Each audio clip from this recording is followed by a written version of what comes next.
South ఇండియాలోని అతి తక్కువ ధరలకి రత్నాలనందించే ఏకైక సంస్థ 6JVR. ఇప్పుడు ప్రతి ఒక్కరూ సినీ కార్మికుల గురించే మాట్లాడుకుంటూ ఉన్నారు.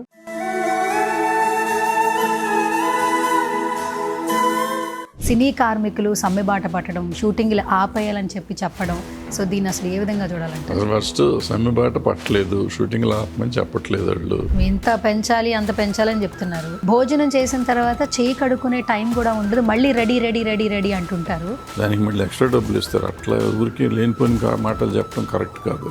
సాఫ్ట్వేర్ ఇంజనీర్ కంటే ఎక్కువ ఇస్తాం. సాఫ్ట్వేర్ ఇంజనీర్ కంటే ఎక్కువ నిజమేనా సార్? 100% నిజం. ఆరోపిస్తున్నటువంటి మాటలను ఏ విధంగా చూడాలి మరి? ప్రొడ్యూసర్ కదా సగంలో మాట్లాడితే నేను చెప్తాను, పూర్తిగా చెప్పనిచ్చినాక కదా అడగాలి.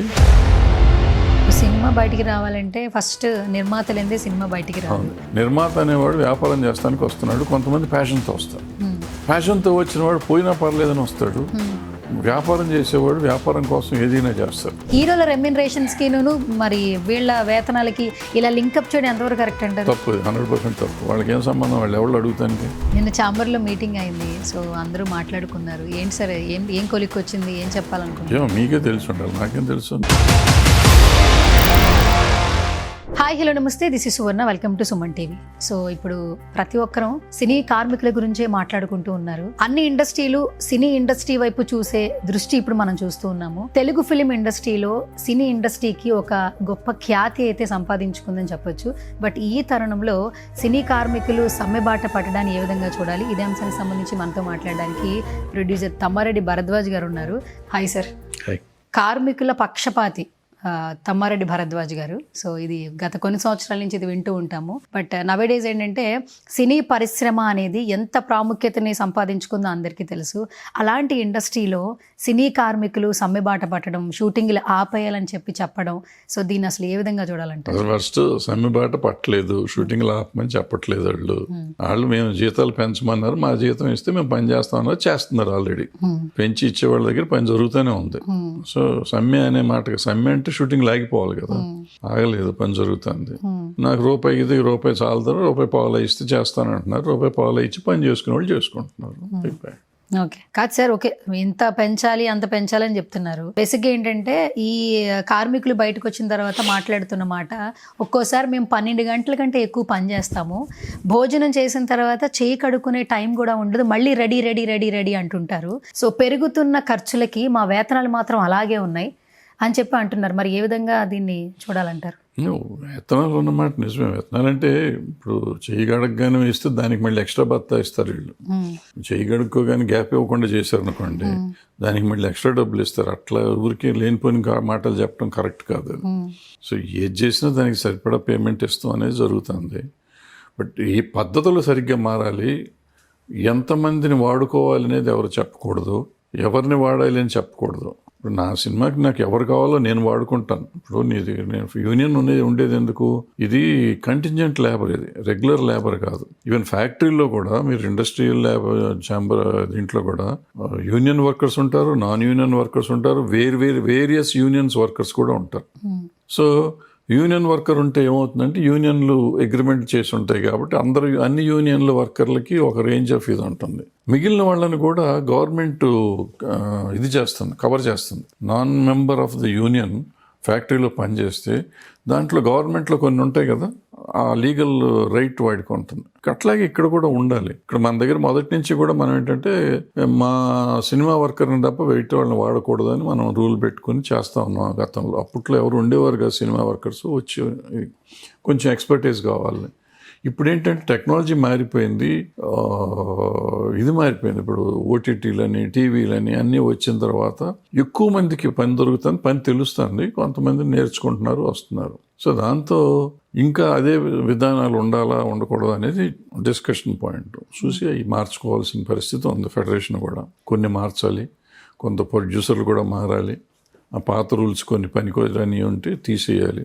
ఎన్నో మారుస్తున్నాం, ఇది కూడా మార్చాలి. బట్ ఏది కార్మికుడికి ఇబ్బంది పడేది కాకుండా చేయాలి. కార్మికుడికి ఎందుకంటే పని చేస్తున్నాడు, డబ్బులు తీసుకుంటున్నాడు, ఎంత పీనట్స్ వాళ్ళకి ఇచ్చేది. అంటే ఇవాళ మనం చెప్తున్నాం, మనం చాలా ఎక్కువ ఇచ్చేస్తున్నాము, సాఫ్ట్వేర్ ఇంజనీర్ కంటే ఎక్కువ ఇస్తాం. సాఫ్ట్వేర్ ఇంజనీర్ కంటే ఎక్కువ నిజమే. నిజమేనా సార్ అది? 100% నిజం. మరి సాఫ్ట్వేర్ కి ఇచ్చే జీతాలతో పోల్చుకున్నప్పుడు మరి వీళ్ళు ఆరోపిస్తున్నటువంటి మాటలను ఏ విధంగా చూడాలి మరి అదే ప్రొడ్యూసర్స్? కదా, నువ్వు సగంలో మాట్లాడితే నేనేం చెప్తాను, నువ్వు పూర్తిగా చెప్పనిచ్చినాక కదా అడగాలి. చెప్పండి. ఇప్పుడు నాకు ఈ సాఫ్ట్వేర్ ఇంజనీర్కి నెల జీతం ఇస్తారు, మా సినిమా కార్మికుడికి రోజువారీ ఇస్తారు. రోజువారీని ఇప్పుడు సాఫ్ట్వేర్ వర్కర్కి 1,00,000 రూపాయలు ఇచ్చాం సాఫ్ట్వేర్ ఇంజనీర్ మనిషికి, అతనికి రోజువారీగా లెక్కేస్తే 3,000 రూపాయలు అవుతుంది. సో ఆ 3,000 రూపాయలు మీరు లెక్కేసి నాకు 3,000 రూపాయలు ఇస్తున్నాం అంటున్నారు. సాఫ్ట్వేర్ ఇంజనీరు 22 రోజులు పనిచేస్తాడు నెలలో. 22 రోజులు పనిచేస్తే 30 రోజులు జీతం ఇస్తున్నారని మీరు 3,000 రూపాయలు లెక్కేసి నాకు 3,000 ఇస్తున్నాం కాబట్టి నెలవారీ అంటున్నారు. నాకు 3,000 రూపాయలు ఇచ్చి ఎన్ని రోజులు పనిస్తారు? నాకు నెల రోజులు పనిస్తున్నారా? 20 రోజులు పనిస్తున్నారా? 10 రోజులు పనిస్తున్నారా? ఎవరన్నా గ్యారంటీ ఇస్తారా? నేను నీ దగ్గర ఉన్న కార్మికులందరికీ నెల రోజులు పనిస్తున్నాను కాబట్టి సాఫ్ట్వేర్ ఇంజనీర్ల కంటే ఎక్కువ ఇస్తున్నాను అంటే 100% తప్పది. ఎవరిని అడిగితే నేను వెళ్ళి కొట్టొస్తా. ఇప్పుడు దీనికి సమాధానం ఎవరన్నా చెప్పగలిగితే నాకు చెప్పు. ఇప్పుడు మీరు అందరూ చెప్తున్నారు 2 ఏళ్ళు 3 ఏళ్ళు తీసాం, 200 కోట్లని 300 కోట్లని. ఈ 300 కోట్లలో కార్మికులకి ఎంత పర్సంటేజ్ ఇచ్చారు లెక్క తేల్చమనండి. 15 కోట్లు ఇచ్చారు, 20 కోట్లు ఇచ్చాం, 30 కోట్లు ఇచ్చాం. ఓకే, ఎన్ని కోట్లు ఇచ్చినా పర్సంటేజ్ ఎంత వచ్చింది? ది కాస్ట్ ఆఫ్ ప్రొడక్షన్ ఎంత ఉంది గ్రాస్, దాంట్లో పర్సంటేజ్ ఆఫ్ వర్కర్కి ఎంత ఇస్తున్నాం? మీకు ఎప్పుడు 10% దాటి రాదు. మీరు ఏ లెక్కలన్నీ వేసుకోండి. మరి 10% ఇవ్వకుండా పని అంటే చేస్తారు. నెంబర్ ఆఫ్ వర్కర్స్ నువ్వు పెంచుకుపోయావు. ఒకప్పుడు 40 మంది 50 మందితో చేసే సినిమా ఇవాళ 50 మంది 300 మంది 400 మందిని పెట్టి చేస్తున్నారు. మరి అంతమంది అంత నెంబర్ వచ్చినప్పుడు వాళ్ళకి నువ్వు 1000-2000 ఇచ్చినా కానీ వెళ్ళిపోతాయి, లక్షల్లోకి వెళ్ళిపోతున్నాయిగా, అయిపోతుంది. అందులో ఏమవుతుంది, కొంతమందిని బయట నుంచి తెస్తున్నాం. ఇక్కడ నుంచి ఇక్కడ ఉన్నవాళ్ళకి పెద్దగా నాకు తెలిసి 10,000 రూపాయలు మించిన బత్తా ఉన్నవాళ్ళు ఇక్కడ లేరు. ఇప్పుడు బయట నుంచి వచ్చేవాళ్ళు లక్షలు తీసుకునేవాళ్ళు ఉన్నారు. 1,00,000 రూపాయలు 75,000 50,000 బయట నుంచి వచ్చేవాళ్ళు. ఇప్పుడు మేము ఏం చేస్తున్నాము, వాళ్ళకి ఇచ్చిన లెక్క కూడా కలిపేసి మీకు 10 కోట్లు ఇచ్చాం, 20 కోట్లు ఇచ్చాం, 30 కోట్లు ఇచ్చాం. వాళ్ళని ఎందుకు తెచ్చుకుంటున్నావు నువ్వు? వీళ్ళతో ఎన్నో సినిమాలు తీసాం, సెన్సేషనల్ హిట్స్ తీసింది వీళ్ళందరితో. వీళ్ళకంత పని రాకపోతే వీళ్ళతో చేయంగా, ఎక్స్పర్టైజ్ లేదు, వీళ్ళకి స్కిల్ లేదని చాలా మంది చెప్తున్నారు. స్కిల్ లేకపోతే ఇన్ని వందల సినిమాలు ఇప్పుడు హార్డ్లీ 5 years నుంచో 6 years నుంచో బయట వాళ్ళని తెచ్చి వాడుతున్నారు. ఈ ఫారినర్స్ని తీసుకురావటం, లేకపోతే ఇక్కడి నుంచి తీసుకురావడం, బాంబే నుంచి తేవటం, ఇంకో చోట నుంచి తీసుకురావటం. 5 years నుంచి 10 years మధ్యలో చేంజ్ వచ్చింది. అక్కడి నుంచే మీకు కల్చర్ పెరిగింది. కార్వాన్ కల్చర్ ఒకటి వచ్చింది. ఇవన్నీ వచ్చినాక ఈ ఎక్స్ట్రా ఖర్చు, దీన్ని సినిమా మీద ఖర్చు పెట్టకుండా దేని మీద ఖర్చు పెడుతున్నారు. కొన్ని ఫ్యాన్సీస్ మీద, కొన్నిటి మీద. మీ క్వాలిటీ అనే ఒక మబ్బులో పడిపోయి దానికోసం మీరు ఏంటేంటో ఖర్చు పెట్టి అదంతా కలిపి వర్కర్స్ మీద వేసేస్తున్నాం. ఇవాళ నిజంగా చెప్తే ఈ ఇస్తున్న డబ్బుల్లో ఈ 10% ఎంత అయితే దీంట్లో ఉందో, దీంట్లో 2 to 3% అసలు ఈ వర్కర్స్కి రాదు. అది ఎక్కడి నుంచి బయట నుంచి వచ్చిన వాళ్ళ ఇంటికి వెళ్తాను. 3% 4% బయటికి పోతాను. సో వీళ్ళకి వచ్చేది 6 to 7%. ఇప్పుడు నిన్న ఎవరో డ్రైవర్కి 1,50,000 ఇచ్చామన్నారు. ఒక డ్రైవర్కి ఇచ్చారా? ఒక డ్రైవర్కి ఒక కారుకి ఒకే రోజు ఇచ్చారు. నెల రోజులు పని ఉండదుగా మన దగ్గర. మనం ఒక సినిమా నెల రోజులు చెయ్యం. ఏదో ఒక ప్రొడక్షన్ ఆఫీస్లో పెట్టుకున్న కారుకు ఇస్తే అయ్యి ఉండొచ్చు. కారుకి ఎందుకు అవుతుంది? రోజుకు 3,000 రూపాయలు కారు, అతని భర్త 2,000 రూపాయలు. పగలంతా పని అంటే మధ్యాహ్నం పంపించేస్తాం కదా, 2,000 రూపాయలు 60,000 రూపాయలు వస్తుంది మ్యాక్సిమం వస్తే. 1,50,000 ఎందుకు అయింది అంటే రాత్రి పగళ్ళు ఏం చేస్తున్నారు, ఎందుకు పెట్టుకుంటున్నారు, ఎన్ని ప్రశ్నలు ఇస్తే అది ఒక్క కారు అరకారే అవుతుంది, అన్ని కార్లు అవ్వవు. షూటింగ్ ఉన్నప్పుడే కదా, షూటింగ్ 10 రోజుల కంటే ఎక్కువ ఎవరు చేయట్లేదుగా. సో మనం ఊరికి చెప్పడం వేరు, ప్రాక్టికల్గా ఉండటం వేరు, గ్రౌండ్ రియాలిటీ వేరు. అయితే ఇప్పుడు ఒక సినిమా బయటికి రావాలంటే ఫస్ట్ నిర్మాతలేందే సినిమా బయటికి రాదు. అంటే హీరోలను ప్యాడ్ చేసుకున్న కార్మికులు రావాలన్నా అసలు నిర్మాత ఒక అడుగు లేకపోతే సినిమా లేదు. నిర్మాతే దేవుడు, తల్లి, తండ్రి అన్ని నిర్మాతే. ఏది జరిగినా ప్రతిసారి నిర్మాతే నష్టపోతున్నాడు అని అంటూ ఉంటారు. లాభాలు వచ్చిన నిర్మాత తీసుకుంటారంటారు. నిర్మాత నష్టపోతూనే ఉంటాడమ్మా, అది చరిత్ర. అది దాని గురించి మీరు ఎన్ని చేసినా దానికి ఏం చేయలేము. నిర్మాత అనేవాడు వ్యాపారం చేస్తానికి వస్తున్నాడు. కొంతమంది ప్యాషన్తో వస్తారు. ప్యాషన్తో వచ్చిన వాడు పోయినా పర్లేదని వస్తాడు. వ్యాపారం చేసేవాడు వ్యాపారం కోసం ఏదైనా చేస్తాడు. సో వ్యాపారం కోసం వచ్చిన వాళ్ళకి లెక్కలన్నీ వస్తాయి. ప్యాషన్తో వచ్చినవాడు బేరం ఆడుకుంటాడు, నాకు ఇంతే కావాలి, ఇంతే చేయగలను, చేస్తాను, నేను ఏదో చేసేద్దాం అనుకుంటున్నాను, నాకు హెల్ప్ చేయండి అని చెప్పి అతిమాలో బామాలో తనకు ఉన్న పరిధిలో పిండి కొద్ది రొట్టెలాగా సినిమా తీస్తాడు. ఈ వ్యాపారం చేద్దాం అనుకున్నాడు. ఇప్పుడు నన్ను అడిగారు అనుకో, నన్ను పెట్టుకుంటే నాకు 10 మంది అసిస్టెంట్లు, నా పలానా హీరో కావాలి, ఆ హీరో నాకు ఇంకో 10 మంది కావాలి, ఆ హీరోయిన్ ఇంకో 10 మంది కావాలి, నాకు ఇది కావాలి, నాకు అది కావాలి అని అడుగుతా ఉంటే అవి పెరుగుతా పోయి రూపాయి అవ్వాల్సిన చోట 15 రూపాయలు అవుతుంది. అదే నేను ప్యాషన్తో తీస్తే నా దగ్గర లేదండి, ప్లీజ్ అండి ఇట్లా చేద్దామండి, ఇట్లు తీస్తున్నారు. అదే బలగం వచ్చిందంటే, కోర్టు వచ్చిందంటే, ఇవాళ నరసింహ వచ్చిందంటే, నరసింహకి ఏ బత్తాలు లేవుగా. ఆ సాఫ్ట్వేర్ వాళ్ళు చేశారు, ఏదో బొమ్మలు రాసుకున్నారు, చేశారు. డబ్బులు వస్తున్నాయిగా. కోర్టుకు వచ్చినాయి, ఏ ఆర్టిస్ట్ లేరుగా. వాళ్ళు ఇష్టం వచ్చినట్టు వాళ్ళు సినిమా తీసుకున్నారుగా, ఎవరిని అడగలేదు, ఏం లేదుగా. ఇప్పుడు బేసిక్ కమ్యూనిటీస్ ఇచ్చారు వాళ్ళు కూడా. వాళ్ళు బేసిక్ కమ్యూనిటీస్ ఇచ్చారు. ఎమ్యూనిటీస్ ఇవ్వద్దని నేను అంటలే, ఎమ్యూనిటీస్ ఇవ్వడం తప్పని కూడా అంటలే, అవసరం. అయితే ఎంతవరకు అవసరం అంతవరకు ఇవ్వాలి. అవసరాన్ని మించి ఇవ్వటం, అవసరాన్ని మించి జనాన్ని వాడటం తప్పు. అది జరుగుతుంది ఇక్కడ. సార్ ఇప్పుడు సినిమాల మీద సినిమాలు వస్తున్నాయి, హీరోలకి రెమ్యూనరేషన్స్ కూడా చాలా పెరిగినాయి ఒకప్పటికి ఇప్పటికి. అండ్ మీరు అన్నట్టు టెక్నాలజీ పరంగా అంటే ఒకప్పుడు మ్యాన్ పవర్తో సినిమా నడిచేది, ఇప్పుడు టెక్నాలజీ యాడ్ అయ్యి సినిమా నడుస్తోంది, సక్సెస్ రేట్ చూస్తున్నాము. కానీ ఎక్కడ విఫలమవుతోంది అంటే ఇష్యూస్ రావడం వల్ల ఫెడరేషన్ నుంచి జరుగుతుందంటారా, అన్ని శాఖల్ని కలుపుకుని ఛాంబర్ పోవట్లేదంటారా, ఎందుకు ఇలాంటి ఇష్యూస్ వస్తున్నాయి? ఛాంబర్కి సంబంధం అమ్మా, ఛాంబర్కి ఏదైనా డిస్ప్యూట్ ఉంటే మాట్లాడే వాళ్ళం తప్ప ఛాంబర్కి ఏ రకమైన సినిమా తీస్తానికి ప్రొడ్యూసర్ అనేవాడికి అవగాహన ఉండాలి, డైరెక్టర్ అనేవాడికి అవగాహన ఉండాలి. వాళ్ళిద్దరూ సరిగ్గా ఉంటే సినిమా ఆటోమేటిక్గా బాగుంటుంది. సింపుల్ అంతే. అది రాకుండా ఛాంబర్ చేయలేదు, ప్రొడ్యూసర్ కౌన్సిల్ చేయలేదు, ఫెడరేషన్ ఏమన్నా నాకు 3,000 రూపాయలు నువ్వు ఇస్తానన్నావు, వచ్చాను, నేను పని చేశాను, వెళ్ళాను, ఉన్నంతలో నేను సిన్సియర్గా చేశాను లేదనేది ఒకటి ఆలోచించుకోవాలి. సిన్సియర్గా చేస్తారు, చేయకపోతే తీసి వేరే వాళ్ళని పెట్టుకో. డైలీ వేజే కదా. నేను బాగా చేయలేదు అనుకోమ్మా, నన్ను తీసి వేరే వాళ్ళని పెట్టుకో, చేసేవాళ్ళని పెట్టుకో, అయిపోయింది. నీకు తెలియాలి అంతా, నువ్వు ఏం సినిమా తీస్తున్నావు అనేది నీకు తెలియాలి, ఏమి అవుట్పుట్ వస్తుంది అనేది నీకు తెలియాలి. అవన్నీ నువ్వు చూసుకోవాల్సిన బాధ్యత ప్రొడ్యూసర్ది. ఓకే, ప్రొడ్యూసర్ చేయాలి. ఛాంబర్ చేయలేదని ఛాంబర్కి ఏం సంబంధం, లేదా ఫెడరేషన్కి ఏం సంబంధం, కార్మికుడికి ఏం సంబంధం? నేను వచ్చు, నా పని నాకు ఈ పని చేయడం వచ్చు, నాకు డబ్బులు ఇస్తున్నాను, నేను వచ్చేస్తున్నాను, పని చేస్తున్నాను, అంతే. 24 క్రాఫ్ట్స్లో ఉన్నటువంటి ప్రతి ఒక్కరు, లైట్ మెన్ దగ్గర నుంచి అండ్ సెట్ బాయ్ వరకు కూడా హీరోల రెమ్యూనరేషన్స్ ఎక్కువగా ఇస్తున్నారు కదా, మాకెందుకు వేతనాలు పెంచట్లేదని ప్రొడ్యూసర్స్ మీద పడుతున్నారు. హీరోల రెమ్యూనరేషన్స్కి మరి వీళ్ళ వేతనాలకి ఇలా లింకప్ చేయడం ఎంతవరకు కరెక్ట్ అంటారు? తప్పు, 100% తప్పు. వాళ్ళకి ఏం సంబంధం? వాళ్ళు ఎవరు అడుగుతానికి? నాకు తీట బట్టే నేను డబ్బులు ఇస్తున్నాను, నువ్వెవరు నన్ను అడుగుతానికి? నీకు ఒక వేతనం ఫిక్స్ అయ్యింది, ఆ వేతనం నేను ఇస్తున్నానా లేదా అని అడగటం వరకు నీ బాధ్యత. నీకు ఎక్కువ కావాలంటే అడగటం కూడా తప్పులేదు, హక్కు ఉంది నీకు, పెంచే హక్కు. నేను ఎవరికి ఎంత ఇస్తున్నాను, ఏం చేస్తున్నాను అడిగే హక్కు నీకు లేదు. నా ఇష్టం వచ్చింది నేను ఇచ్చుకుంటా. That's wrong.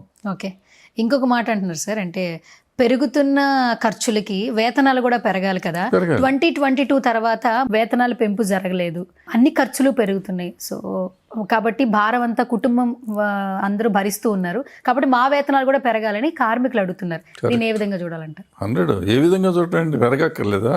నువ్వు సంవత్సరం నీ జీతం పెరగట్లా మీకు ఆఫీస్లో? మాకెందుకు పెరగకూడదు? మీకే పెరగాల?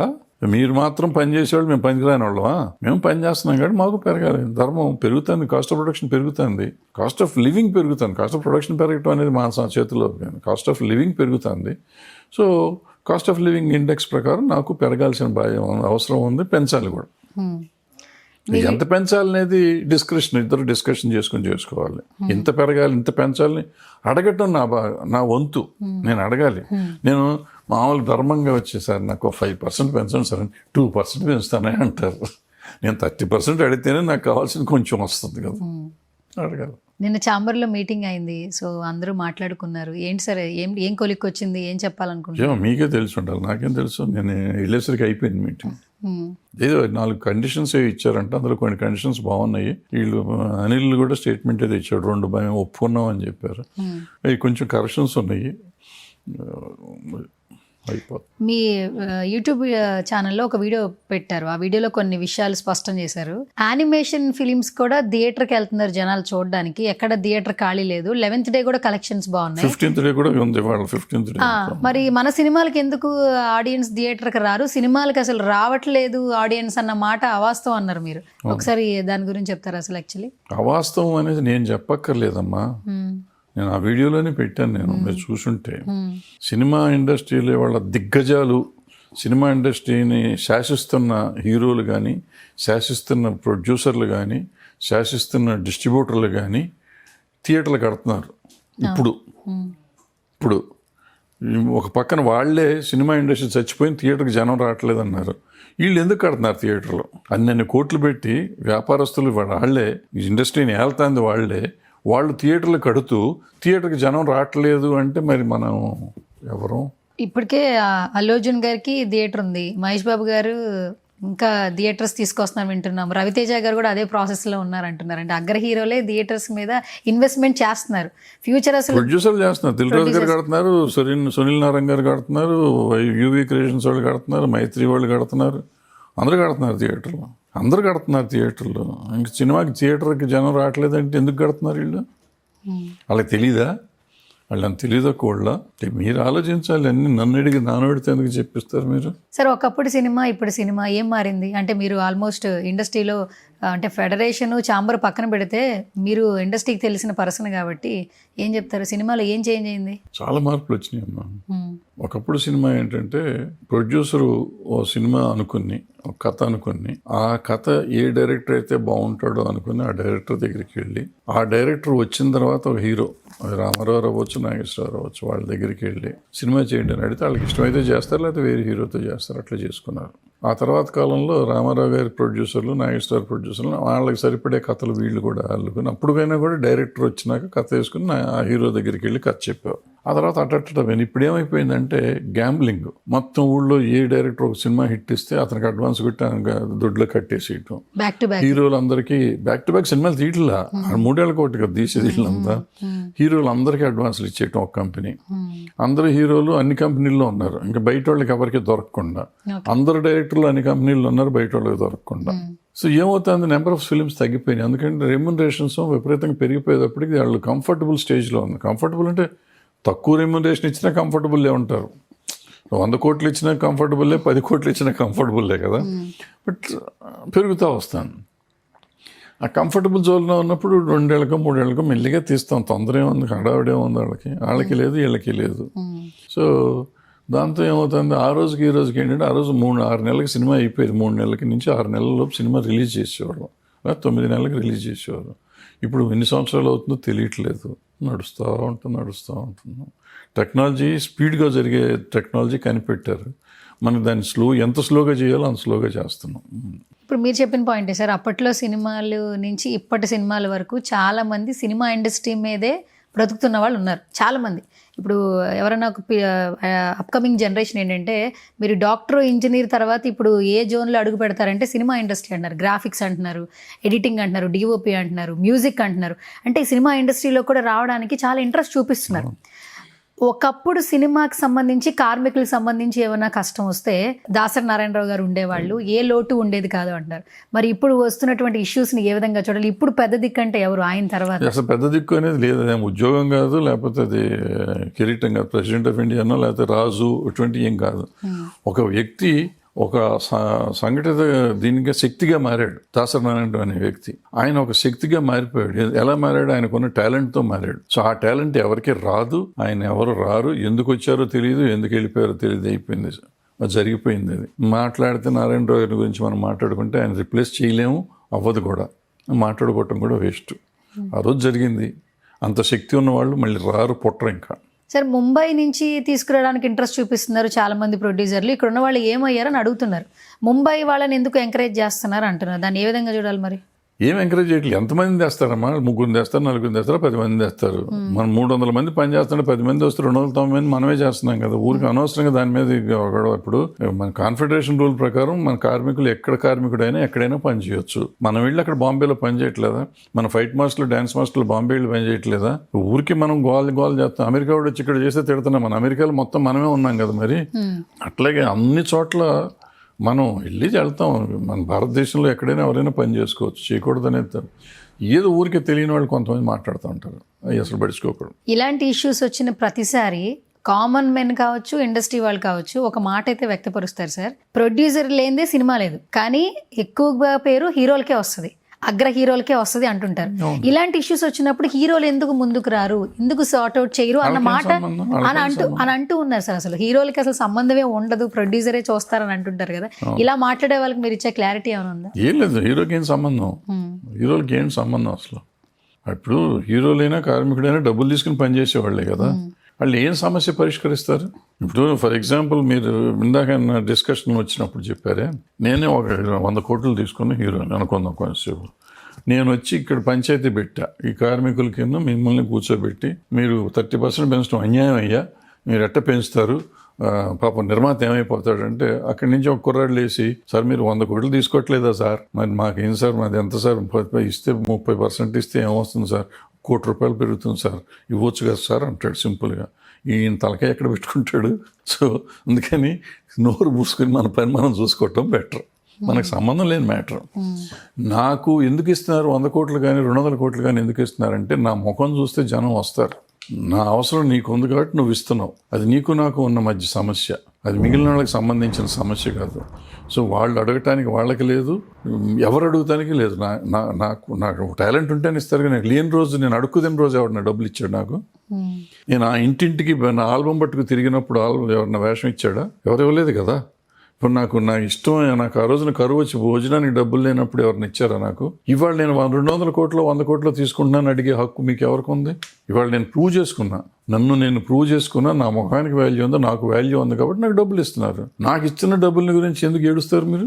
మీకు సంబంధం ఏంటి?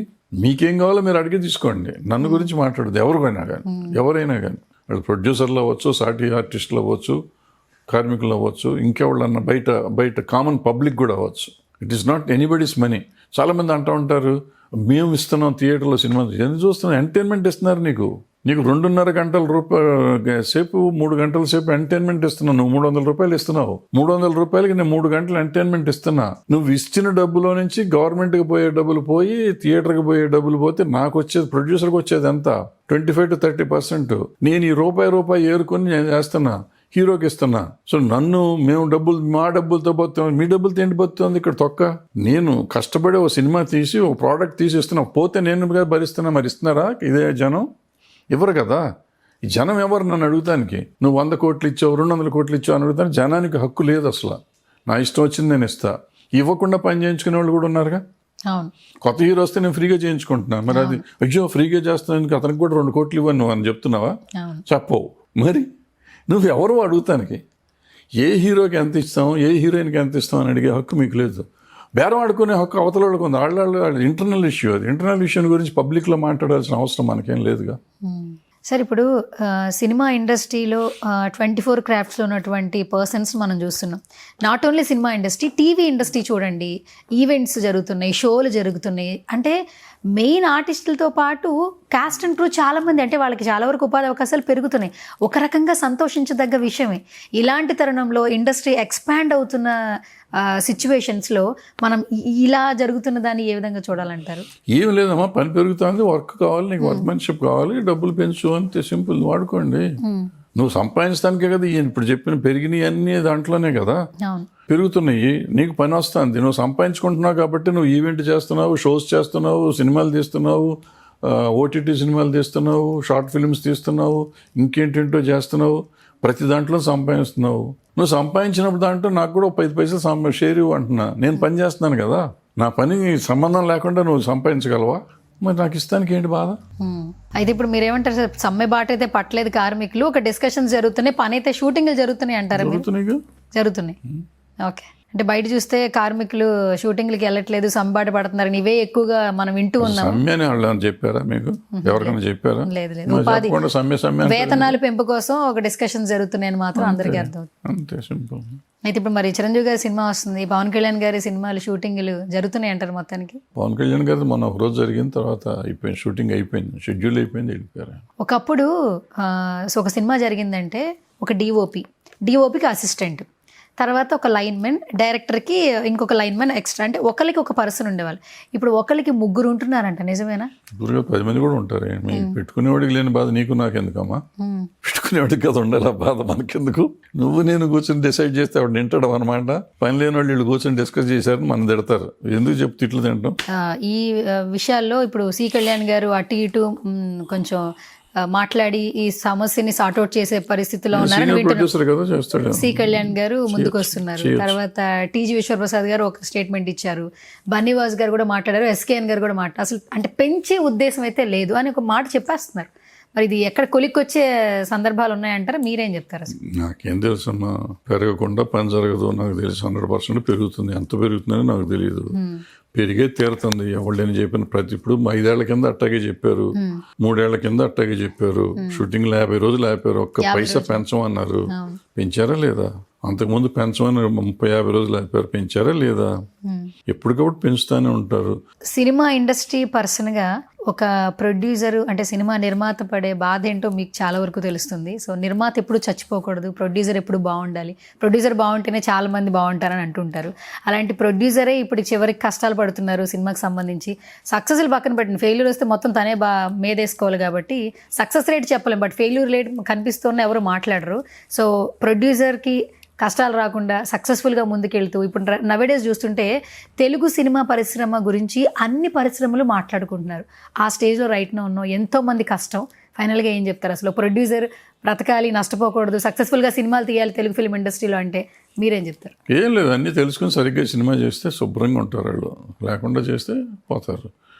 సినిమా కోసం తీయాలి, సినిమాలాగా చూడాలి, సినిమాలాగానే తీయాలి. అది ఉన్న రోజున మీరు చెప్పినవన్నీ జరుగుతాయి. సినిమాని ఏదో ఎందుకో తెస్తే, ఏదో కొన్ని రకరకాల వీటి కోసం సినిమాలు తీస్తే పోతానే ఉంటాయి, జరుగుతూనే ఉంటాయి. ఓకే, చివరికి ఒక ప్రశ్న సార్. అప్పటి నుంచి ఇప్పటి వరకు మీరు ఉన్నారు కాబట్టి, ఎన్నో జనరేషన్స్ చూశారు కాబట్టి, ఇప్పుడు ఒక సినిమాకి వెళ్తే మల్టీప్లెక్స్లో టికెట్ రేట్ పక్కన పెడితే పాప్కార్న్ రేట్లే ఎక్కువ ఉన్నాయి. ఒక కుటుంబం ఫ్యామిలీ మొత్తం సినిమా చూడాలంటే మిడిల్ క్లాసే అనుకోండి, హై క్లాస్ పక్కన పెట్టండి, ఒక 5-6,000 బేర్ చేయాలంటే ఎంతవరకు సార్ అసలు?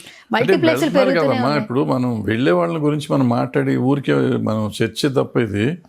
ఇవాళ సింగిల్ స్క్రీన్స్లో తక్కువ ఉంది, టికెట్ రేట్ తక్కువ ఉంది, పాప్కార్న్ రేట్ కూడా తక్కువ ఉంది. వెళ్తలేదుగా. 10 రూపాయల టికెట్ పెట్టమన్నారు, గవర్నమెంట్ పెట్టింది. 10 రూపాయలు 20 రూపాయలు 20 రూపాయల టికెట్లు అన్ని చోట్ల ఫ్రీ ఖాళీగా ఉంటాయి తెలుసు. ఒక్క టికెట్ తగ్గదు రోజు, ఒక్క టికెట్ కూడా తగ్గదు ఏ థియేటర్లో సింగిల్ స్క్రీన్లో. 20 రూపాయల టికెట్. మరి పూర్వకాలం మాకు సైకిల్ పావుల టికెట్లే దిగాయి ఎన్టీ రామారావు సినిమాలకి వీళ్ళందరికీ. మరి వాళ్ళు పావుల టికెట్ తగ్గట్ల. పావుల టికెట్ అంటే ఇప్పుడు 10 రూపాయలు 20 రూపాయల టికెట్ అయింది. తగ్గట్ల ఒక టికెట్ కూడా. దిగితే అంత మల్టీప్లెక్స్ ప్రిఫర్ చేస్తున్నారు అందరూ. మల్టీప్లెక్స్లో రేట్ ఎక్కువ ఉందని మనం గోల పెట్టే బదులు మల్టీప్లెక్స్ మానేయండి. ఇక్కడ సింగిల్ స్క్రీన్స్ ఉన్నాయి, వాళ్ళు కూడా బెటర్ చేశారు. ఇంతకుముందు మెయింటెనెన్స్ ఉండేది కదా, ఇప్పుడు వాళ్ళు మెయింటెనెన్స్ చేస్తున్నారు సింగిల్ స్క్రీన్స్. మరి వాళ్ళు వెళ్ళం. మనం వెళ్ళకుండా వాళ్ళని తగ్గించమంటే ఎందుకు? వాళ్ళు దోపిడీకి తయారయ్యారు, నువ్వు దోయించుకుంటానికి నువ్వు తయారయ్యావు. వీళ్ళు మళ్ళీ దానికి మనం చర్చించి చేస్తే లాభం ఏమన్నా ఉంటుంది? ఎవరికి మారరు కదా. మీరు మల్టీప్లెక్స్లోనే చూస్తున్నారు సినిమా, సింగిల్ స్క్రీన్లో చూస్తున్నారు? నాకు ఇష్టం వచ్చిన చోట చూస్తాను. నేను చూడట్ల సినిమాలు. ఇంతకుముందు వారానికి కాదు, ఎవ్రీ డే సినిమా చూసేవాడిని. 2-3 సినిమాలు చూసేవాడిని. ఇప్పుడు అసలు 2 నెలలకి 3 నెలలకి ఒకసారి చూస్తున్నా సినిమా. ఓటీటీలోనే రోజుకి ఒక సినిమా చూస్తారా? ఓటీటీలో చూస్తాం, 1-2 చూస్తాం. ఓకే.